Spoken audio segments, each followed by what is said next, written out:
Welcome, everybody, to DAT Poker Podcast, episode 130. My name is A. Schwartz, and I am joined by producer extraordinaire, Roscoe P. Coltrane. Hey, how are you? Mr. Terrence Chan. Welcome. In honor of the passing of Her Majesty, we are observing a day of folding pocket queens pre-flop, right? MJ would be very good at that. I've seen him do it several times. All our flags are at half-mast, as we are Canadians.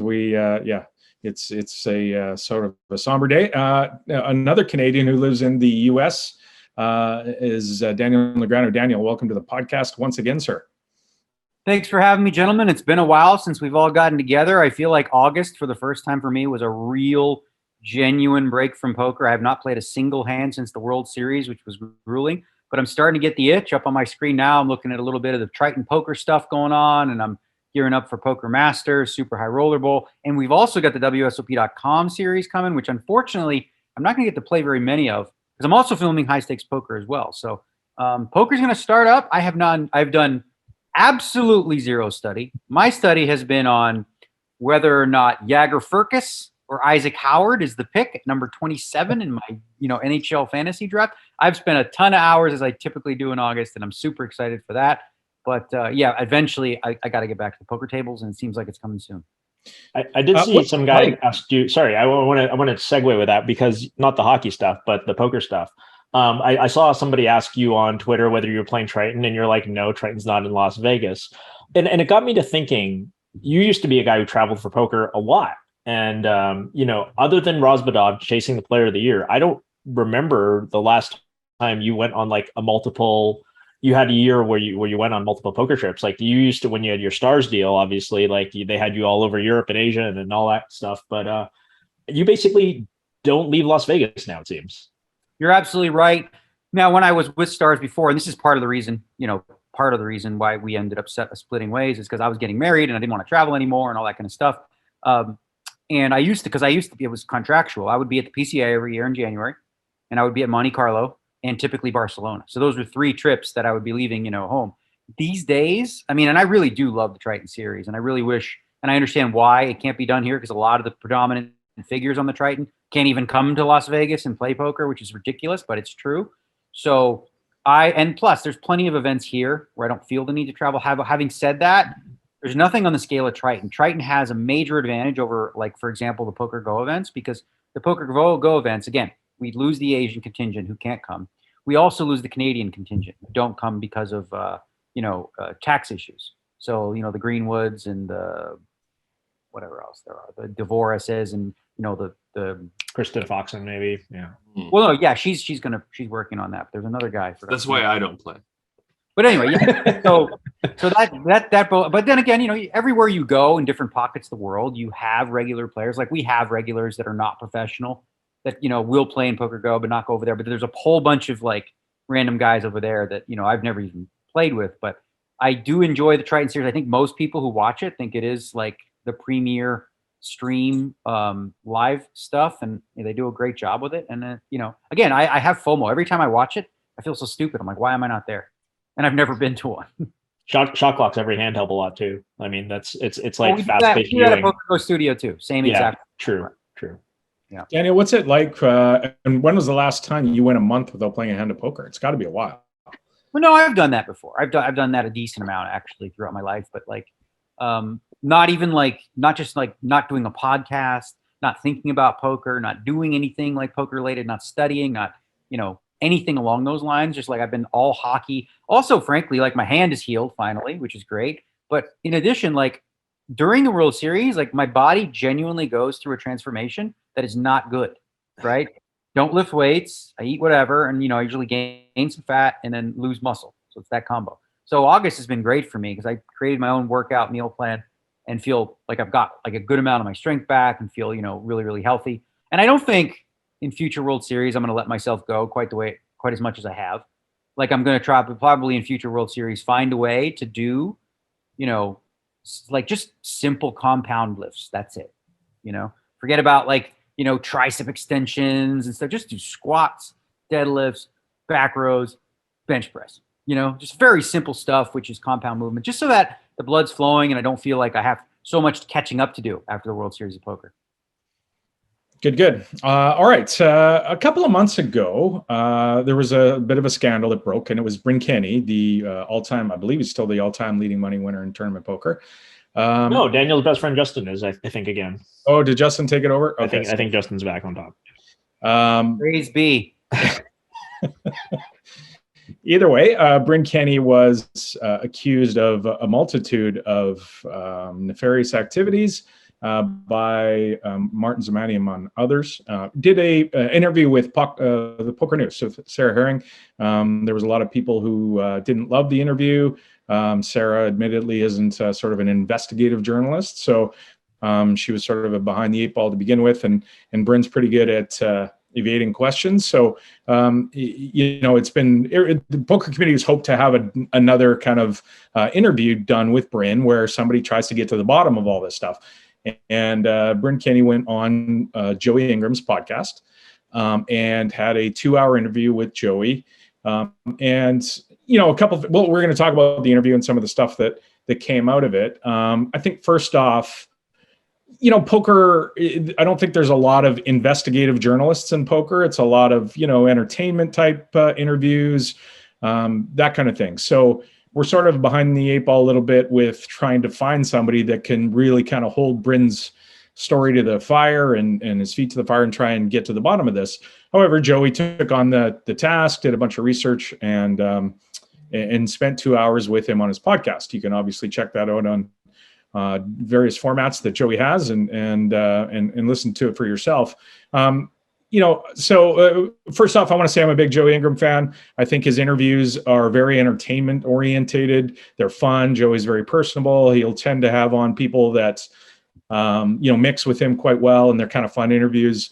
I wouldn't say they're hard hitting by any stretch. I just quickly want to interject because I find really what they are is they're more conversations, right? Yeah.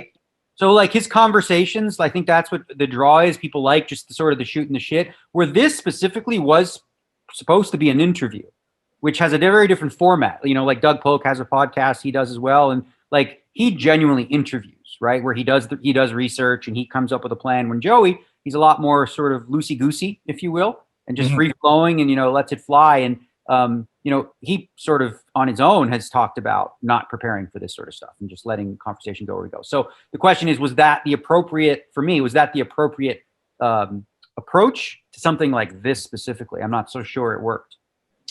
Yeah, I think I would agree with that. And it's hard because Bryn's very good at evading. And we saw this throughout the interview. We saw it with Sarah's interview. We saw it now again for the second time where there's not a lot of, there's a lot of talking sideways with Bryn and I do think I really think that's a function of the questions, right?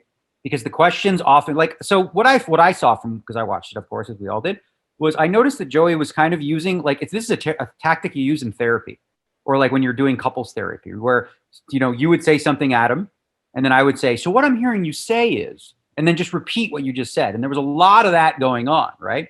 Where there wasn't a follow-up question. It was more just repeating back what he thought Bryn said and then him finishing with, is that correct, kind of thing, right? Versus direct questions that were something along more like this, okay? Did you ever ghost? If so, who did you ghost? And tell me how that played out, right? Follow-up, or a different question, not did you have a piece of Lauren?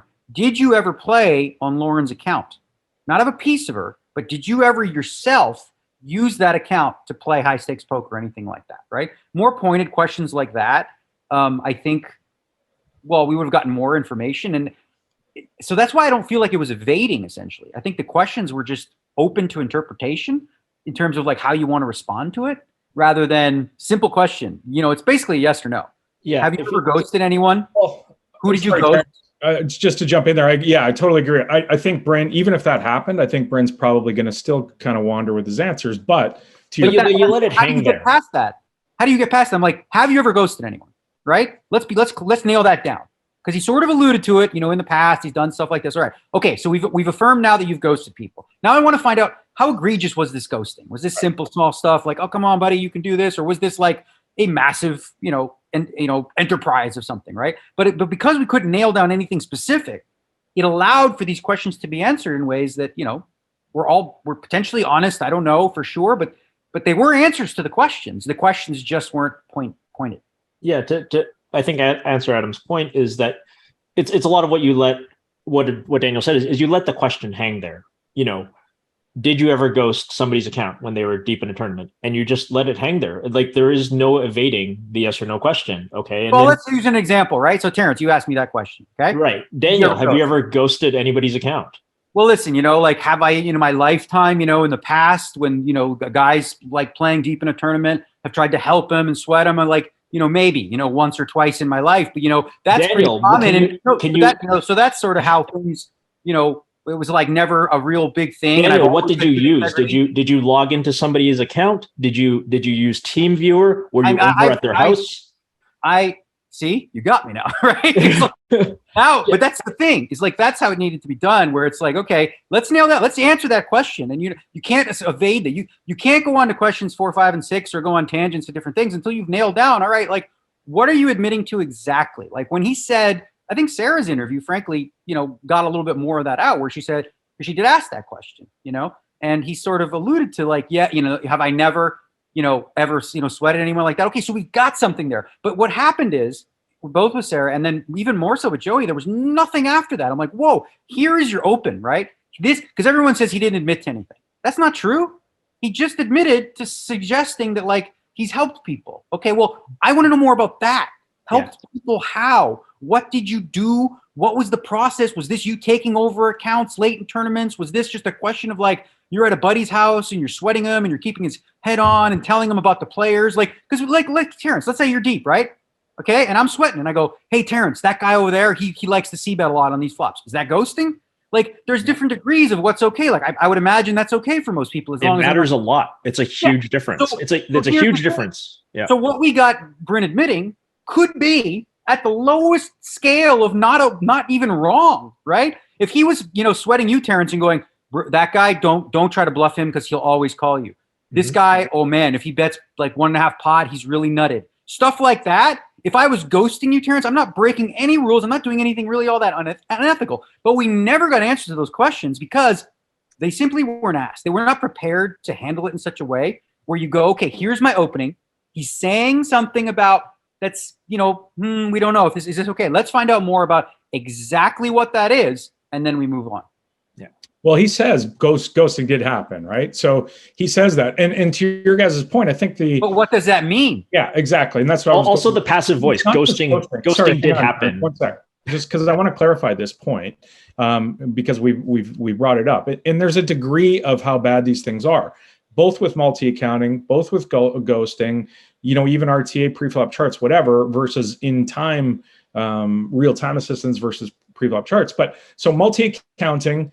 Oh, everybody used to do it back in the day. It was standard and whatever. Now people don't really care. Well, does that mean multi-accounting? Does that mean taking a whales account and playing 1,000, 2,000 no limit hold'em against a pro when you're pretending to be somebody that you're not? Versus, or is it using 3 accounts in the same tournament and getting to the same table versus, oh, I have an account here and I have an account there and I play, you know, so there's this degree, right? And there's also the degree to ghosting. Did you stand, like to Daniel's point, did you stand over and say, Terrence, oh, that guy, I think he might be bluffing here? Or did you take over an account and play every hand and tell you exactly what to do? Raise right here, fold here. Like that's completely different. So what we got to the bottom of that. Yeah, what we got none of is like, okay, so there's this talk from Martin Zamani about this organized thing and blah, blah, blah. So in all these text messages, which takes 20, 30 minutes to read through all of them, we have no evidence whatsoever of any mastermind allegations or anything on this grand scale where, you know, because I remember in the old days, the Mizzies, the Josh Fields or whatever, I can't remember his name now, but there's several guys who are well known to have like had this thing going where they would buy accounts late, you know, in the old days, and they would do that. There's no evidence that Bryn did anything. What there is evidence of is Bryn, there's a text message where Bryn literally says, about ghosting, I don't want any part of that. I don't want to do that. So maybe what that tells me is this, okay? What I read into that is possibly in the past, as we've said, when there was a sliding scale of morality in terms of what ghosting is, you know, the things were done. But I think it was 2018-19, Bryn flat out says, and I think it's worthwhile to point out, he says, I don't want any piece or any part of that. That's shady. I don't want anything to do with it, right? So to his credit, we have that. Now, on the other side of the coin, all this shit, all this discovery, all these things, we've never seen any grand scale operation of forced frog poison inducing, mass scale cheating. There's been no accusations of RTA. And if there was RTA, guess what? As Bryn said, he would have had his account banned a long time ago. Well, there was accusations that Martin made that other people in his stable were using RTA, which is not what not accusations that Bryn used RTA. Martin never said that Bryn used RTA. I think Martin was suggesting, Martin was trying to suggest that Bryn suggested RTA use. Right. Right. And he's also never actually accused Bryn of colluding directly. What Martin's accused him of is people in his stable behaving inappropriately and Bryn being the director of all the stuff happening. So that brings to another thing about but just on that, but like Bryn pointed out, that doesn't make any sense at all. The idea that he'd have his horses just go fucking punt and play bad, get more rebuys, whatever, that just costs him money. That's not a plus EV move just because he gets some rake back. Like that didn't. I agree with that, but it's even like a questionable minor point, even if he did so, whether that's the wrong thing. It points to a thing that's sort of been a narrative that's been suggested, which is, and I know this is going to be treading on sticky water, but like the idea that GG has all the answers, and I'm not sure that they actually do, even if you had all the information that GG has. Because it's not Bryn who is the one who's being accused of doing these things, of colluding or of soft playing people or of using RT. It's not Bryn himself. It's people in his stable. That's who Martin specifically accused. And the accusation is that Bryn is the mastermind of all of these people. Well, I mean, Bryn points out that he's never been banned from GG, which is accurate. And it's probably the case that GG has investigated Bryn, given all that's happened. I would be inclined to agree that Bryn has not likely cheated at least in any substantial way on GG Poker. But that doesn't mean other stuff didn't happen. People who played under him. And in fact, if he has literally hundreds or thousands of horses, as he says he has, he can't possibly know what they're all doing. But it does seem unlikely in this instance, like you say, that he is the mastermind of this big organization, because at the very least, there's not nearly enough proof, and that the text messages do not prove that he has this big organizational thing. The text messages at best prove that he was willing to bend the rules in certain cases and have other players take over other players' account. I believe with probability that he did have some members of his stable take over accounts of other players of the stable. I don't know when they would have happened, but they probably did happen. And again, like the ethics. I would imagine we find one text message showing that though. No, so hang on. Just can I interrupt here because I think the point is we don't have any proof. But that doesn't mean it didn't happen, right? And I'm not saying it did happen. I'm not saying it didn't. I'm saying we don't have proof at this point that it did happen. If I was a betting man, to Terrence's point, I might bet that it did. Members of his stable did take over other accounts and play. In now, I can't prove it until somebody else comes forward and says that's what happened. We have inaccuracies or we have sort of contradictions between what Bryn says and what the text messages say and other things. In the interview with Sarah, he says he doesn't know how TeamViewer works in the text messages, which he's never claimed were inaccurate. The text messages that Martin came forward with, he talks about TeamViewer in there, right? Or TeamViewer is discussed. So, and among other things, and in the Joey's interview, I think he says, I've staked thousands of people. And this is the only person that's come. Well, no. And Joey stopped him and said, no, hang on.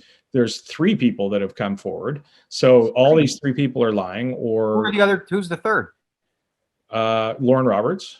That's and I can't remember the guy's name that's he's talking to, the other stakey or the other horse that he's talking to. I've not heard of a third party corroborating anything that Martin has said. The only thing I've heard is Lauren, which obviously, internally between those two. And this is the other thing too, that I know it's a tangent, but like, people like saying to Bryn, like, oh, you were taking advantage of a high roller by being nice to her and all this kind of stuff. And I'm like, this is literally rampant. Okay. Every high stakes pro that runs a game or plays in these high rollers or whatever, they all do this form of ass kissing and whatnot because it's in their best interest for those people to have good experiences, to get in their games, all this kind of stuff. So the idea that we're these like, more, oh, no, let them know that they're under, like, or that, the relationship itself was built on that.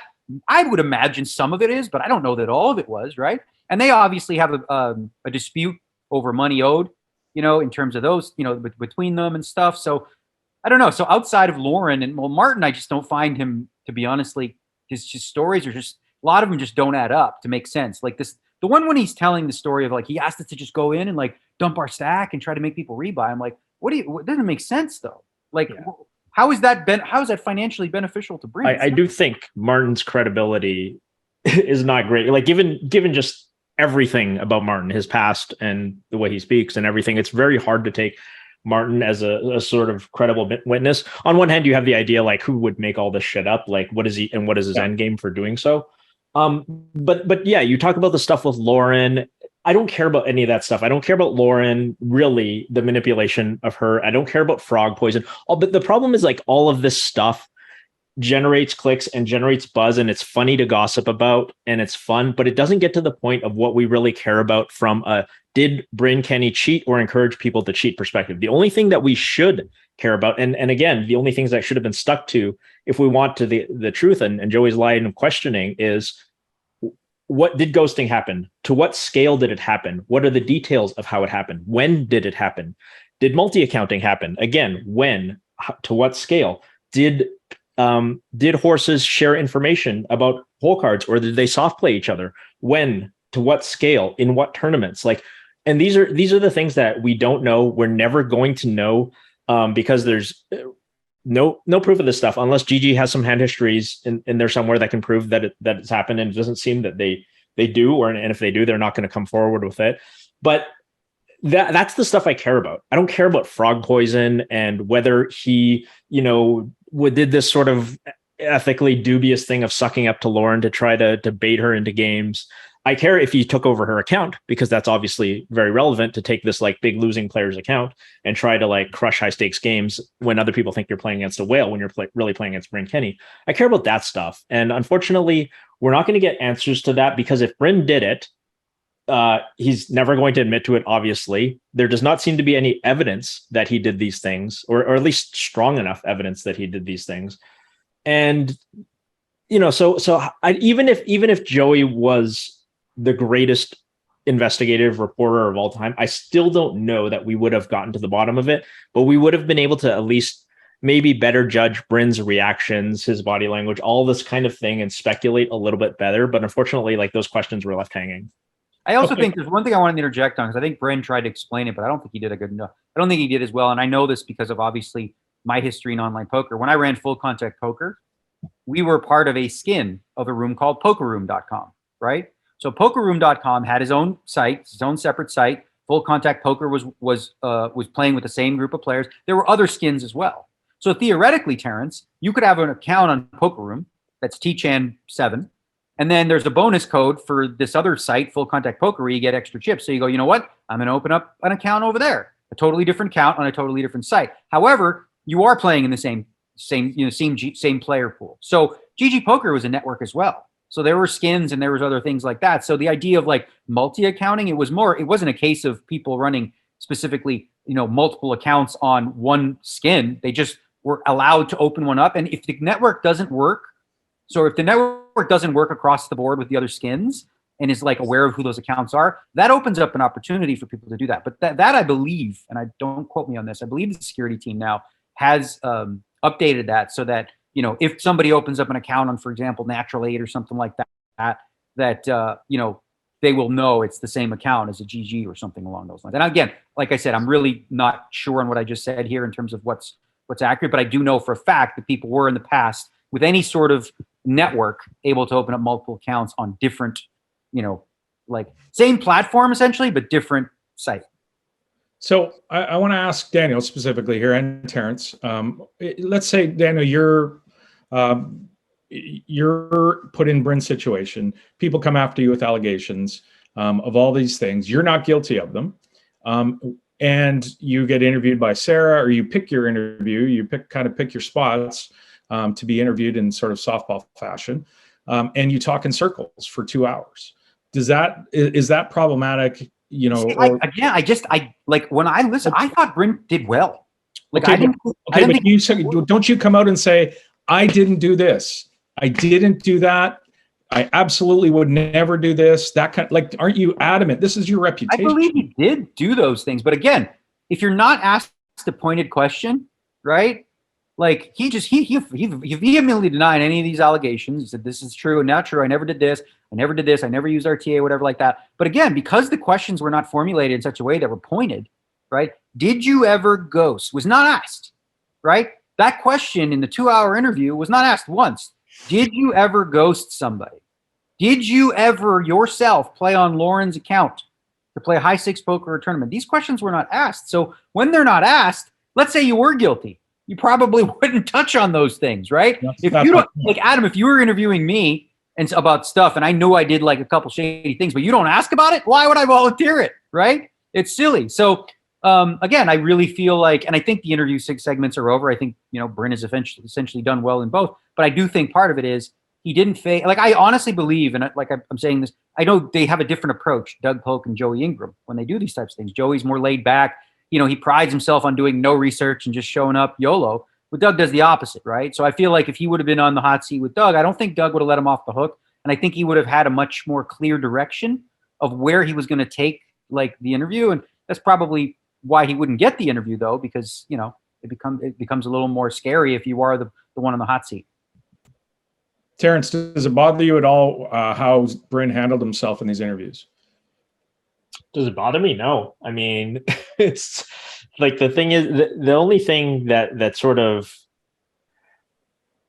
throws me is that he kind of just says the same things over and over, which is that, I've staked hundreds of people or thousands of people and none of them has ever come out and said this. I mean, he is definitely taking the shields up approach, and it does make me a little, it does make me feel that he did some stuff and he's not going to ready to come out and admit. And again, this is all my speculation.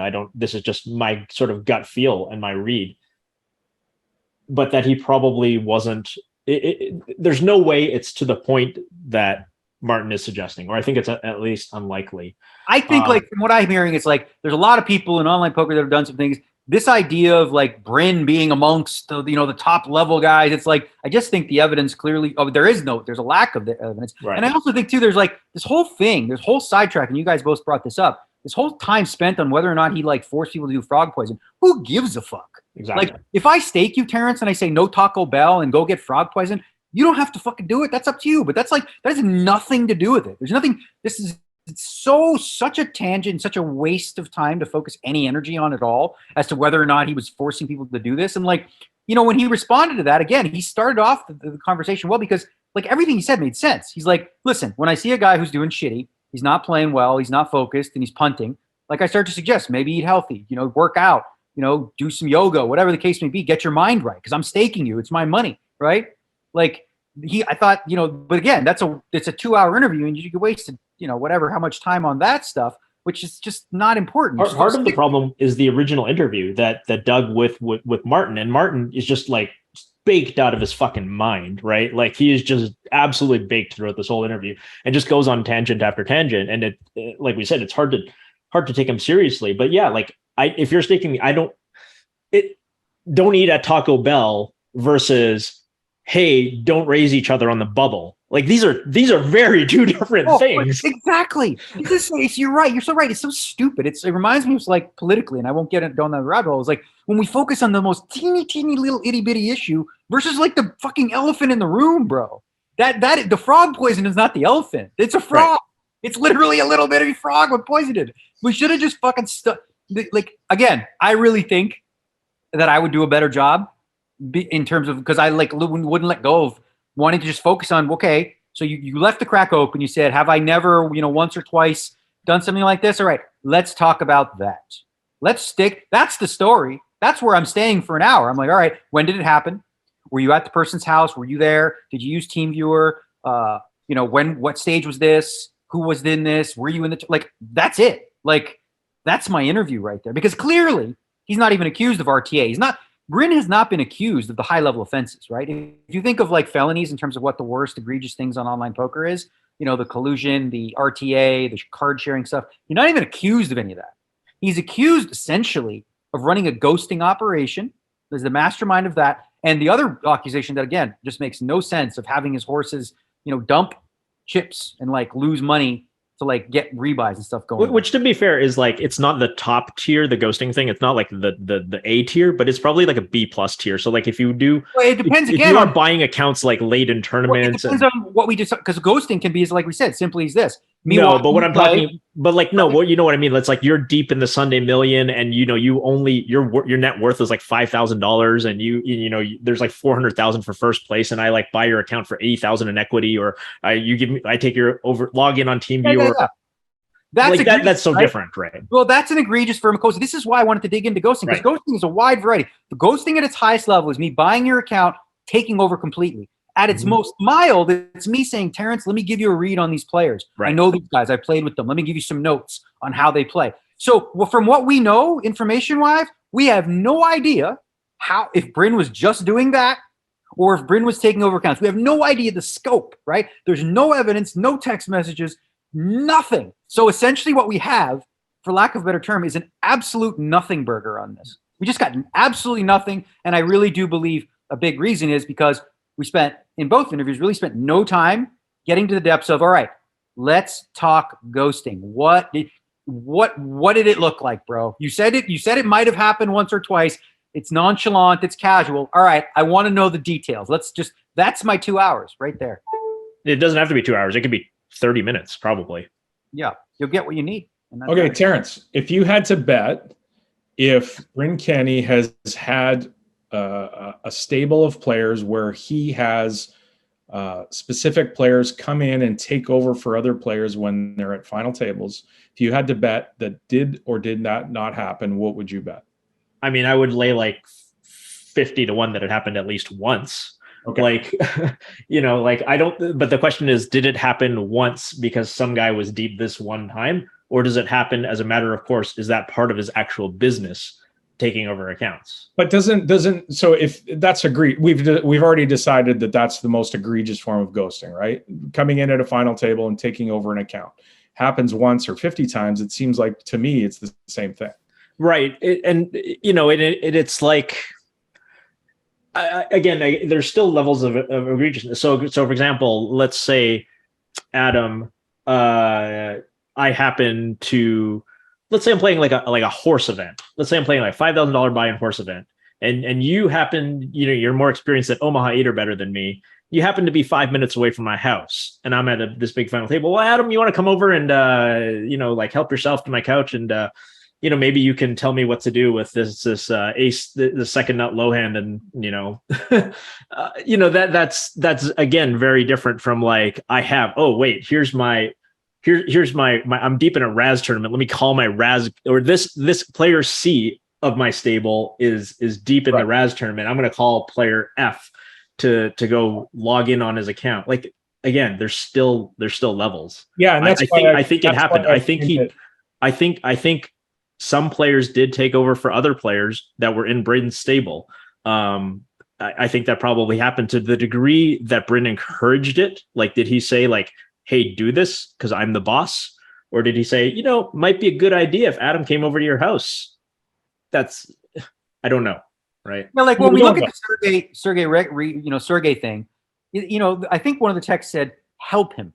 Right. Right. The question is, what the fuck does that mean? Right. Help him. Help him. What? Give him a massage? You know what I mean? Like, help him. Like, help him again. Help him with notes on the players and all that kind of stuff. Or does help mean, because help is not the same as take over, right? If you said take over the account, finish it for him, help means help. And the question is, what type of help was given? Was it every decision? Was it a question of like we've said, just information on the background of the players? We know nothing. There's nothing in these messages. And again, I think it's a closed case at this point in terms of.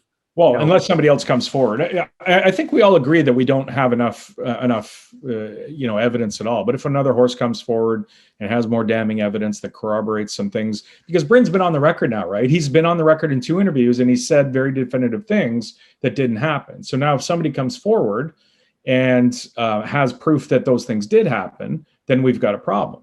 Yeah, and I honestly think that after all these months, the fact that we haven't seen anything like that, not that it's like it's evidence, but the lack of evidence or anyone coming forward in all this time. Well, we've seen it both ways. We also haven't seen when a you lot consider hundreds or thousands of people you've staked.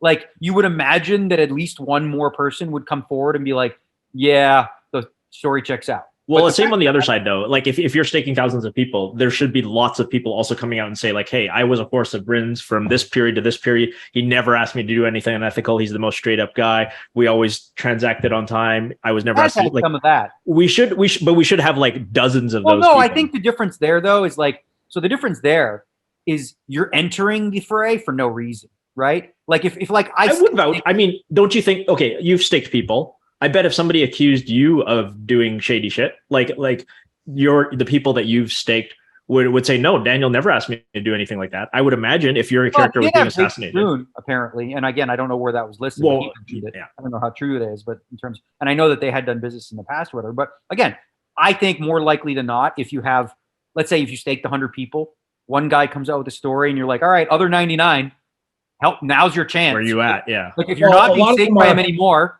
you're not like connected to him anymore. What are you afraid of? Like, if he's shady, like, I think it goes both ways. And the fact that there isn't, I don't know. I think it goes both ways, and I think it speaks to the idea that this is very murky, and there's probably some stuff that happened, but it's not so egregious that, again, like 20 people have to come out of the woodwork and say, like, yeah, he's a scumbag. All right, Daniel, same question to you. If you had to bet that Bryn directed people in his stable to take over for other people's accounts deep in tournaments, would you bet that yes, it did happen, or no, that it didn't happen? So the way you're phrasing the question matters, right? Because you're saying taking over. Right. Right? Right. So, which we've decided is the most egregious. We all talk about. I would bet, based on what I think, that, you know, I believe help and I believe ghosting absolutely happened, as you admitted.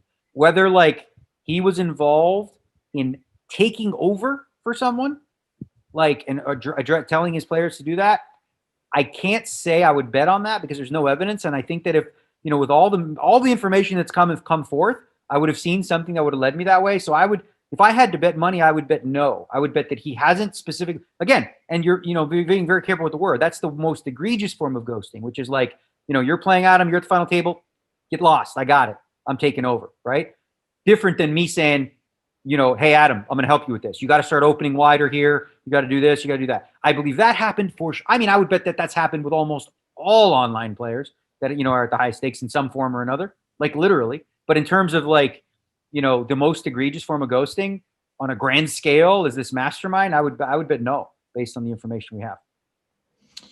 Okay. Well, anything else, guys, that you want to talk about? I guess one other thing I want to ask, and, you know, we've got the Poker Integrity Council now. And again, I think it was Terrence earlier talking about the fact that, you know, Bryn's accounts probably have been investigated by GG in the past, and nothing's been found because he hasn't been banned. And it'll be quite difficult to specifically pinpoint Bryn because it would be a horse or something like that. But do you think that or does anybody believe that the Poker the Integrity Council now should go out and try and get to the bottom of this and spend a lot of time trying to figure out exactly what happened or if anything happened here? Well, I mean, listen, I think they're number one, you know, they have a lot of people to look through, right? Obviously. But the fact that, so here's the thing, you start with the accounts that were suspended, right? There was like 500 or something accounts where people were caught doing something, right? So it seems like that's where you start. And Bryn's name was not on that list. So there's no evidence of like Bryn using any RTA. And, you know, again, there's nothing they've got to go on here with Bryn. Like it would be weird just because of, you know, Martin's accusation to start there. I think like obviously the main guys that have, you know, come to the forefront, names like Jake and Ali are the ones that you look into. And again, every single account that was banned for a reason, itemize and go over those ones. And Bryn's frankly being, you know, not suspended at any point. I just don't see what the grounds would be just because Martin said that he's like a mastermind of ghosting while he was on his couch, completely baked out of his mind, talking frog poison stories. I don't think so, but you know, that's up to them. Yeah, I don't even know that it's the job of the Player Integrity Council. I mean, the thing is that like correct me if I'm wrong, but all the guys in the Player Integrity Council also play on GG. So it's not like you could just hand them a database of hand histories. So like back in the day, eons ago, when I used to work for Stars and do game security things, like when there was an accusation of somebody or we thought that somebody's doing something wrong, I sit there and manually look at hand histories and I just go like, okay, normal. Oh, that's weird. Okay, normal. Like I would sit there and that's how I did hand histories. Obviously, there's software that can do stuff like that, a better job of that. But obviously, you can't give like Fedor and Kuhn and all these guys like access to that information because they're still players. So it's not really their job to go forward and investigate Bryn. It's GG Poker's security job. And GG Poker is, as with most poker sites, and I think probably correctly, not going to tell us exactly how they investigate, and they're going to have a hard time. The question is more whether they should give us, whether GG should give us some information about an investigation of Bryn. Like, hey, we investigated Bryn, couldn't find anything. We'll keep looking. I mean, I feel like, and I agree, I don't disagree, but it's essentially like saying, what we already know, right? Right. He's not been banned. He's not been suspended. So that's essentially a statement, right? Like it's essentially the statement is the account has never been banned and suspended. Right. So that means we've never, you would never come out and go, yeah, we found a bunch of shady shit, but the account was not suspended. Right. The account was never suspended because we found no nefarious activity.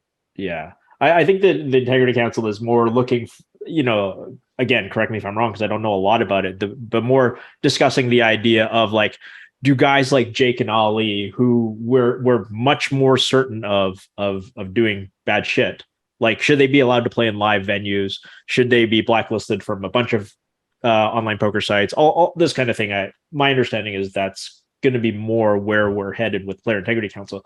At the end of the day, it's still the job of people who work inside GG security and the security of every online poker site to police the cheating that occurs on the site. I don't think it's the Integrity Council's job. All right, we'll move on a sec. But if you're a past horse of Bryn's and you have receipts that things have not been on the up and up, Ross, what's our email address? datpokerpod@gmail.com. Yeah, send us the receipts. Send us your story, and we'll have a look. Don't send us any frog blows and bullshit. Just send us what you have about actual cheating. Exactly. Don't care about Taco Bell. I care about Taco Bell. I wish there was a Taco Bell around here. There's not. All right, let's move on. So the online World Series of Poker is at GG Poker currently. It's well underway. 33 bracelet events. We talked about it in the past, August 7th to September 27th. Again, we're well through the schedule here, getting to the end of it. The notable tournament was always going to be the $210 buy-in mystery bounty event with a $1 million mystery bounty.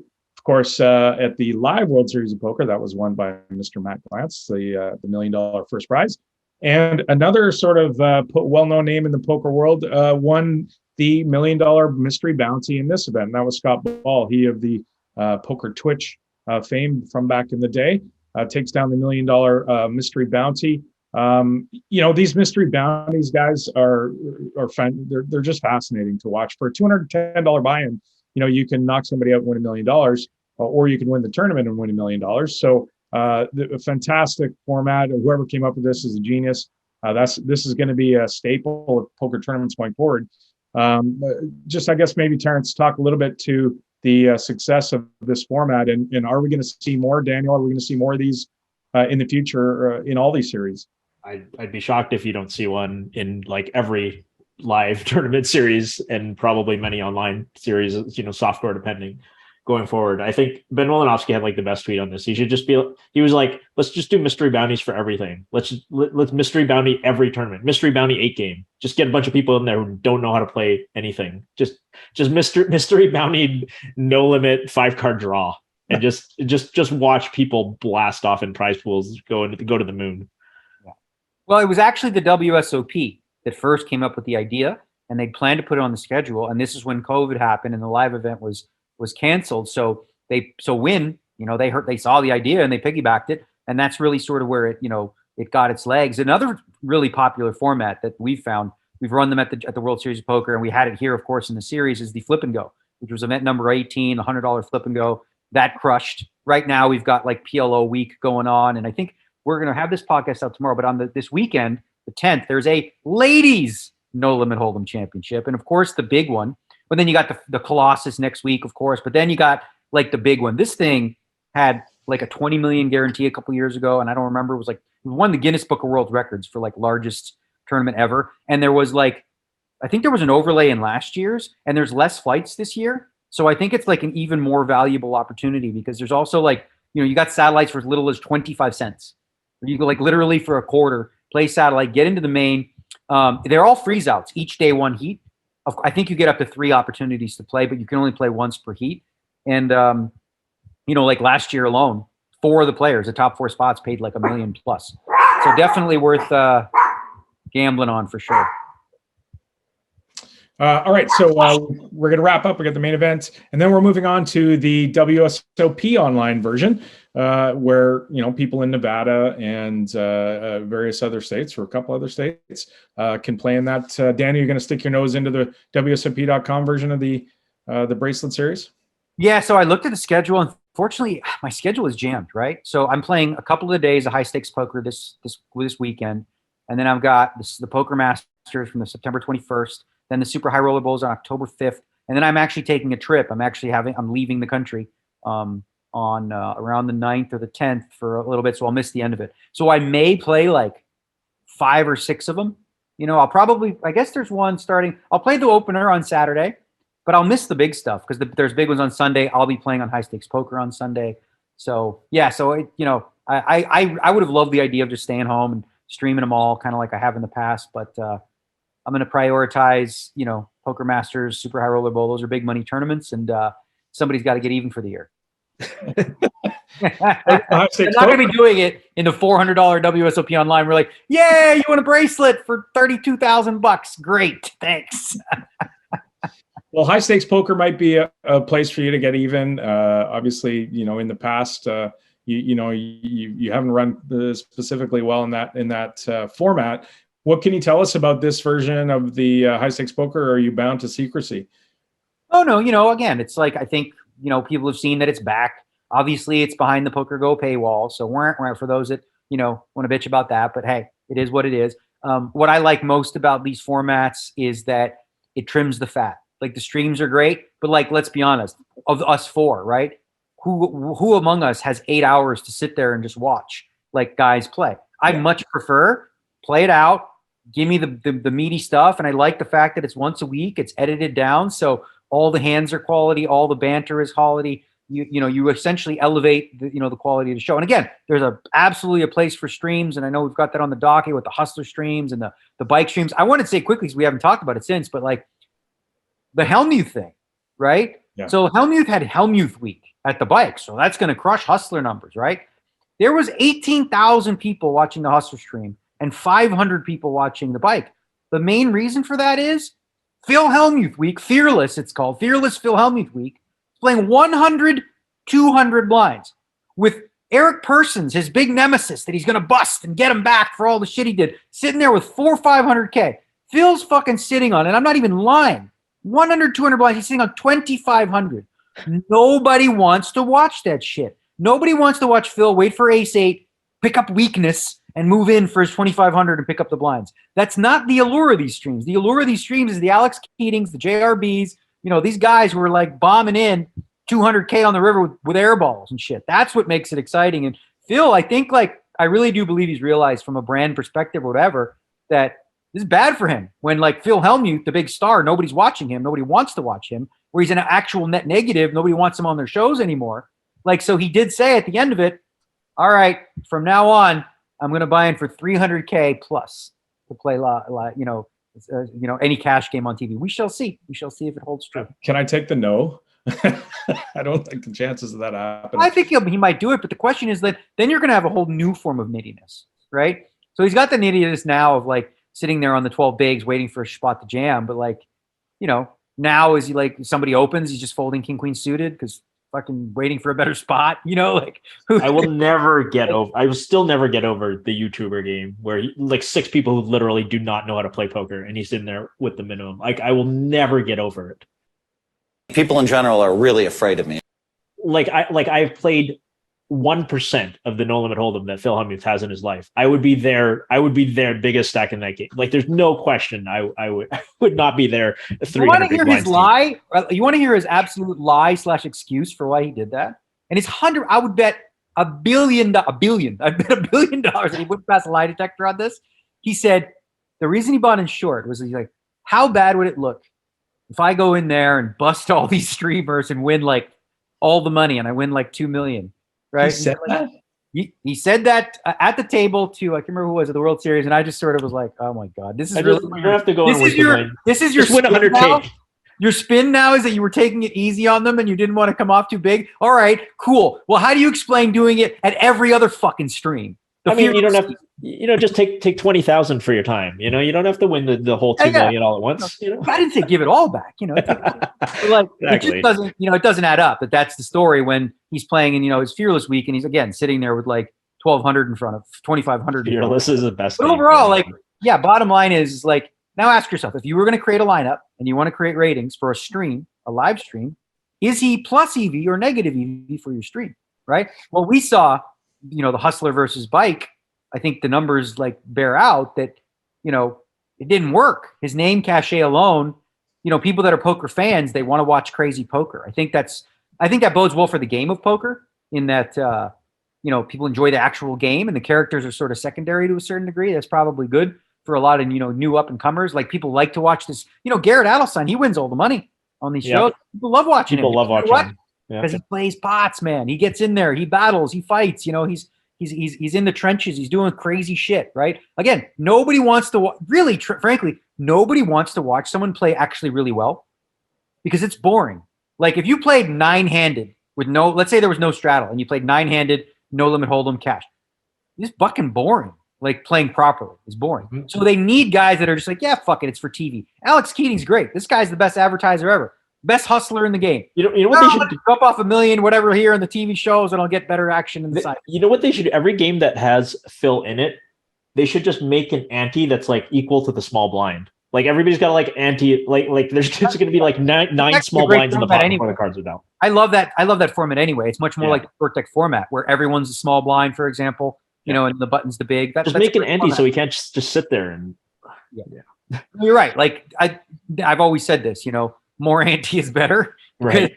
Especially for a cash game. The higher the ante, the more incentivized you are to play. And again, this format specifically, it still benefits short stacks, which is a bit of a problem because it's still really good to buy in. What you do is you hike up the minimum buy-in. Yeah. So you make the minimum buy-in 250 bigs, right? And now what? Okay, so if a guy gets short, he got short, but he's buried. So good luck. Right. All right, you're stuck 200K. Good luck with 1,500 you have in front of you getting even. Well, in high stakes duel too, in the last match, Scott Seaver and Phil Hellmuth had, Hellmuth won. In the next rematch, and Seaver rematched him for a $400,000 a man tournament heads up event for 800K prize pool, and Scott Seaver backed out, and we're not sure why. I think he said, personal reasons or something. And Jason Kuhn was nominated to play Phil. Phil said, well, I can't do it on the originally scheduled date, but we'll see if it does happen. But interesting that Seaver seemed to... I hope Scott's okay because, I'm sure Scott understands the EV of that situation. So, I hope whatever's going on in Scott's life is not too bad because, he knows there's a ton of EV. That whole show has been a bit of a shit show in terms of scheduling because, so they have the date set, right? Now Phil wants more time, and I'm thinking to myself, right? I was actually talking to Mattisau about this, of all people. The longer time, the more time he has, the worse for him, right? Because there's all this footage of him playing heads up in these things, and there's none really of Jason in the same format. So the longer you wait to play Jason, the worse off it's going to be for you. But it was actually Phil who wanted to move the date. He could have played it a few days later, didn't want to. So it looks to me because they both have schedules that are busy, they're not going to play till December or something like that, which kind of the show was meant to be a little bit more, there's only been a couple per year, and it's supposed to be at least every couple months we have a new dual challenger, in the mix right there. But looks like we're going to have to wait, I would bet, till, who knows, pretty close to the new year. Just quickly, so getting back to the Triton Cup in the Triton Poker Cup Series in Cyprus, we talked about it earlier, but there's some hands that the poker community is talking about. A couple, specifically two incredible calls and then one punt that, let's not, the Patrick Antonius is the first one that came out. He calls off for his tournament life with fifth pair. Pretty amazing call, and he's good. But the next one, do you guys want to do a breakdown and talk about a couple of hands here? Yeah, absolutely. Okay, so the next one is the 30K buy-in 6 max no limit. There's 8 left, 2 4-handed tables. The blinds are 50 and 100K with 100K big blind ante. And it's folded to Fedor Holtz in the small blind. He's on 5.5 million, so he's got 55 bigs. Raises to 240K in the small blind with 6-4 off. Viktor Kudinov, he's on 2.2 million, so 22 blinds, calls in the big blind with 9-10 off. The flop comes king, queen, deuce with 2 hearts. Fedor checks and Viktor checks behind. The turn is the king of spades. So now it's king, queen, deuce, king. Fedor leads for 175. There's 580 in the pot. And Viktor calls with the 10 high gut shot. The river, there's 930K in the middle. The river is the ace of clubs. So it's now king, queen, deuce, king, ace. No flush makes it. 930 in the pot. Fedor bets 390K. And Viktor has 10 high. So obviously Fedor has 6 high. He's got no pair, no nothing. He's got 6 high. And Viktor has 10 high in the big blind, and he thinks and uses a time chip. And he ends up calling with 10 high, which sort of had the poker world going, how the hell does he call there? Fedor's, a lot of his hands there have jacks in them. Should he be raising, and et cetera. So first off, wanted to get your thoughts on each street there, Daniel, or the hand in general. Yeah, so I don't think Fedor has a ton of jacks, frankly. Yeah, I don't think he's jack high that much. So the interesting thing about the hand for me is, a lot of people look at it like, well, why would you just call with 10 high? Why wouldn't you raise, right? If you don't think that Fedor has it, because if Fedor is bluffing, right, it's very unlikely that he has specifically jack high, right? So your 10 highs is going to be good.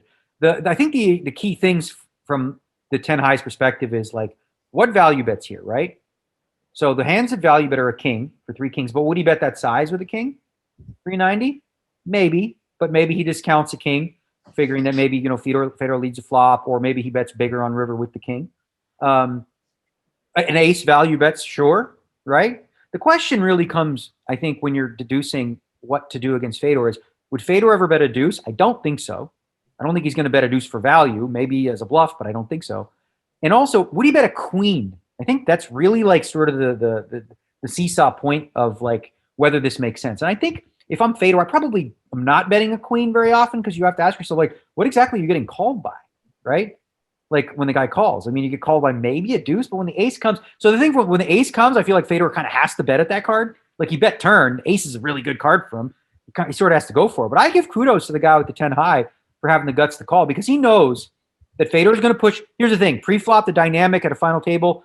The other guy knows that Fedor is going to be very aggressive with his raises from the small, right? He's going to have some traps. He's going to have some limps and stuff, but he's also going to be raising a lot of his trash to just win it here, applying ICM pressure.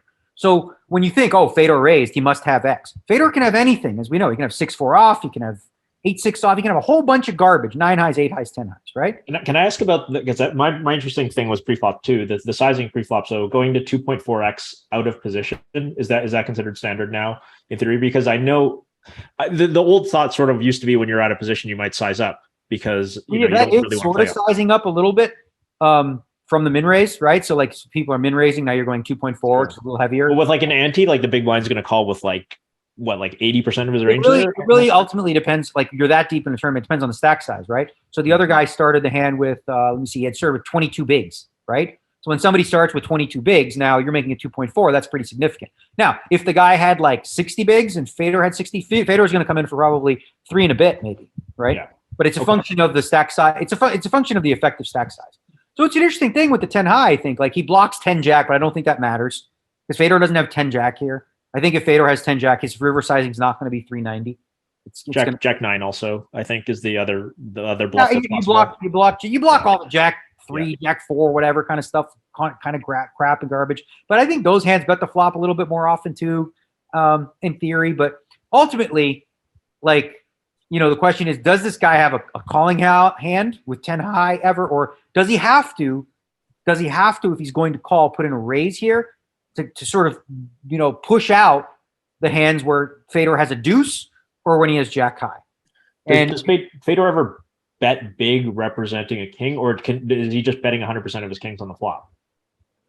No, I don't think he's betting 100% of anything on the flop. Okay. Right. So the question is, if he bets big, can this guy call with 10 high? And I guess the answer is probably not. Like the bet probably gets through if he bets like 3/4. Well, strictly from a pot odds perspective, obviously if somebody bets big, you're getting a worse price, right? But they're also going to be way more polarized, right? Right. So what that does is if Fedor bets big, let's say Fedor bet pot, he doesn't have a queen anymore, for sure. He doesn't have a deuce probably. So now he's literally saying, I have a king, or I have a fucking really, really, really greedy ace right here that's going heavy. Or jack 10, if he checks any jack 10s. Yeah, it could be jack 10s as well, straight. So it's like really, really big monsters, or, it's air. So it's much more polar. But the smaller sizing, I think you could theoretically like bet a queen there. But again, if you're betting a queen, what are you getting called by? Little do we know, we're getting called by fucking 10 high. If you're betting a queen there, you're betting a queen, you're literally targeting, in theory, you're targeting a deuce and a deuce only, right? Because any other hand, if a guy had pocket sixes or pocket fives, he's just shipping it pre-flop. So he doesn't have any of these hands, right? Also, this guy, if he has like a big ace or a decent sized ace, he's probably just shoving pre-flop with those too, right? So maybe, in theory, he can bet a queen. But again, the question is like, what is the goal with this queen? Is it a blocker bet? So you don't get raised? You're getting raised by a king. You're probably just getting flatted by an ace. But as we said, he doesn't have all of his ace combos, and he doesn't have pocket pairs. So I thought it was an interesting hand. I gave the guy a lot of credit. I think Fedor, Fedor just sort of, if you watch it, he sort of acknowledged, like, hey, good call. And but I thought the hand was, frankly, played pretty well from both parties. Like, I think that in theory, that's sometimes just what a hand looks like. And I thought it was well played. I think it's awesome because it's easy to sit at home and sort of think it and analyze it, but to do it in real time with, I believe, a shot clock on is like, even though we use a time chip and everything, I think that's the really impressive part. It's not that it's not the logic that gets you to that call. It's getting the logic that quickly and realizing, like if he's not betting queens or if sort of his queens are like most of his value bets and all of his bluffs I'm going to beat all of his bluffs. Like if he can the fact that he can do that in real time was what is really impressive, I thought. Yeah, Feder on Twitter said, my value bets are some traps and queen X, and bluffs are worse than 8 high. He needs to call some of his jack and 10 high, and 9-10 seems like a good candidate for the price he's getting. So echoed a lot of that. The next one was also Feder Holtz, and it's from the 50K 6 max no limit. He is the chip leader with 7 left. The blinds again are 50,000 and 100,000 with 100,000 big blind ante. Peter Ayerts, who's third in chips on 3.7 million, he raises under the gun with jacks to 200K. Feder, as mentioned, he's chip leader. He's on 6.1 million and in position 3 bets to 575. I believe it was 525. 525. Oh, yeah, with 10-6 spades. Ayerts decides to flat call the 3 bet. They go to the flop and it is 8-6-3 rainbow. So Feder flops middle pair. Ayerts, of course, still has the jacks.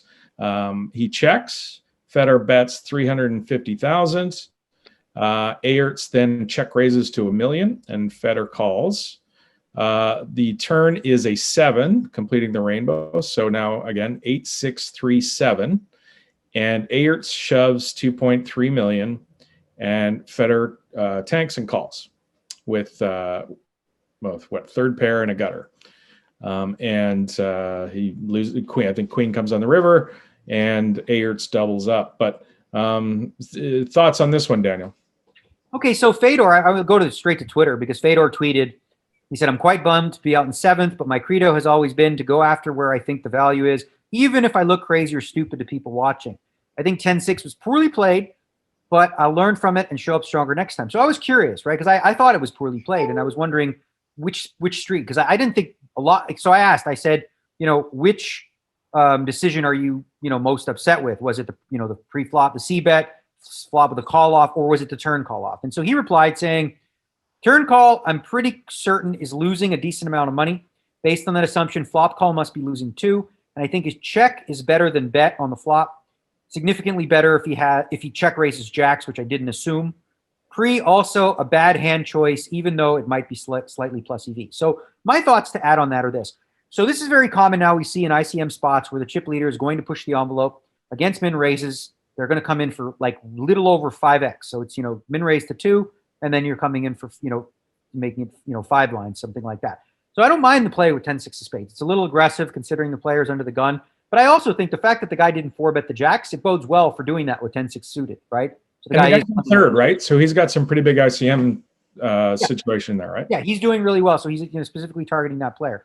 The fact that he didn't 4-bet the jacks pre-flop, I think, again, that sort of gives more credence to the 3-bet from Fedor. Now, his flop decision on 8-6-3 to c-bet, I think what he was thinking in hindsight, because he sort of mentions that he didn't ever expect to get check raised here ever, like by what, And so I think what his thought process was, he's going to bet this to, protect his equity against the ace jack, ace queen hands that actually may call, and, he gets a little bit extra value against those hands with his pair of sixes that he has, right? Now he bets a 360 and a very small check raise, which is very surprising here, to 1 million. Okay. At this point, you're getting a really good price. Theoretically, you might be able to fold though, because you have to ask yourself, how often and what does this bluff range look like? And do I have enough going for me to bink the turn to win it? And are the stack depths deep enough? Probably not, with only 22 big blinds left remaining after the call. So in theory, he could bet the flop and fold the check raise too, or he could check back, as he said. Now, once the turn card's the 7 and it's 6, 7, 8, the guy moves all in. And then I was listening to Randy and them discussing. He's like, I can't think of any bluffs here from his opponent, right? Like, you have the 6, so you're never ever. I don't think you're coming to the conclusion that there's a hand that you beat here, right? You're not like, my 6 is good against what? Against nothing. Like, is this guy really doing this with ace king? No. Ace queen. Is he just fucking going bonkers, YOLO? Probably not. It looks like he may have some sets here, some overpairs. If he was bluffing with 9-10 suited, he just binked the turn, has made the straight. You block that with the 10-6. So ultimately, it comes down to this. If you don't think you have the best hand, your opponent has you beat, you're a 4-1 dog roughly with the hand.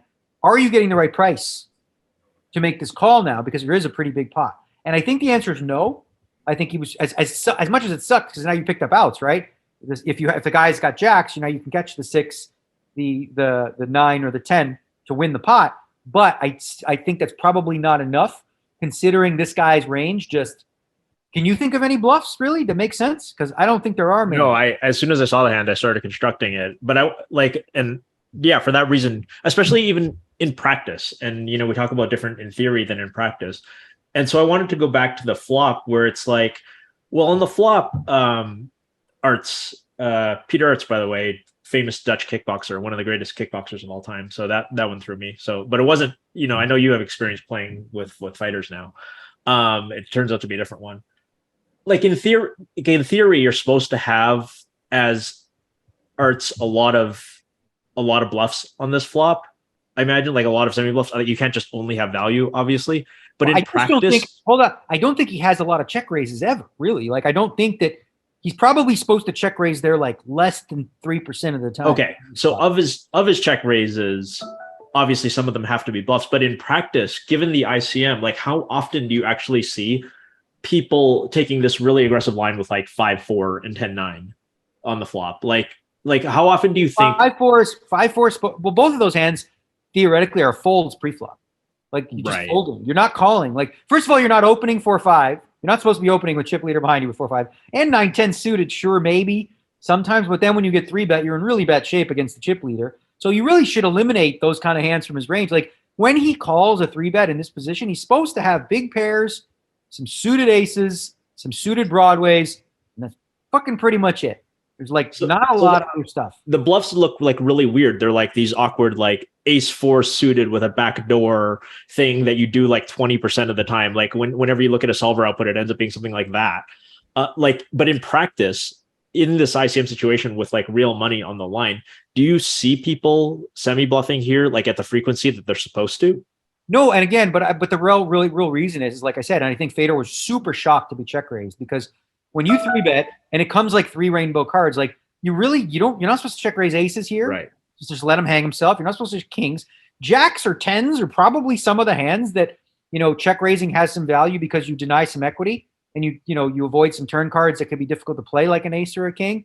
So he had one of the hands that maybe like sort of like 9s, 10s, jacks makes some sense to just say, fuck it, YOLO, go for it. But it's such a small percentage of the range here that I think the check raises happen so rarely that I don't think maybe outside of like Linus Love and Adamo that anyone in the world is balanced here. Like they're going to be value heavy. The question is how strong, right? Like, are they ever going to have sets here? I don't think so. Are they going to have aces? I don't think so. So essentially their value is what? Like 9s, 10s, jacks, queens? Yeah, maybe? You're really splitting your range there. And in theory, I think, you correct me if I'm wrong, Daniel, but this is like a good flop. 8-6-3 rainbow is like a good flop for the pre-flop 3-better, right? You know what? Might not be a bad idea, frankly. I was just thinking out loud. Let's say, so for example, if 9s, 10s, jacks, and maybe some queens are like the only value hands that make sense to check raise, maybe, just maybe, the queen jack suiteds that you called with, right? You check raise those because you block queens and you block jacks, which is kind of important, right? Obviously, if you're dead, but you're just actually just pure fucking bluffing. So probably, I'm just thinking, because if you needed one hand, so let's say you needed to balance there, you do it with 9s, 10s, jacks for your value, and then you do it with queen jack suited or maybe jack 10 suited or something like that as your bluff. And you do that, and that would probably balance it up. Do humans do this in practice? I don't think so. Not in an ICM spot. It's such a because ICM changes everything. ICM, frankly, probably suggests folding a lot of like even jack 10 suited. This 3-bet. I think so. I don't know. I don't fucking care. But I would bet that if you ran this through an ICM calculator, you open under the gun, chip leader 3-bets, you just fucking fold. You lay down. All right, we ran a bit long with some of the Bryn stuff and the hand breakdown. So we do have a new segment that Ross came up with. It's going to be interesting. I like it. It's old time poker advice, and we're going to laugh at it in view of how far poker's come, far poker strategy has come. So we'll get to that next episode as well. Thanks to everybody out there for tuning in this week. Thanks to you guys for getting together, and we will talk to you soon. Have a good one, guys.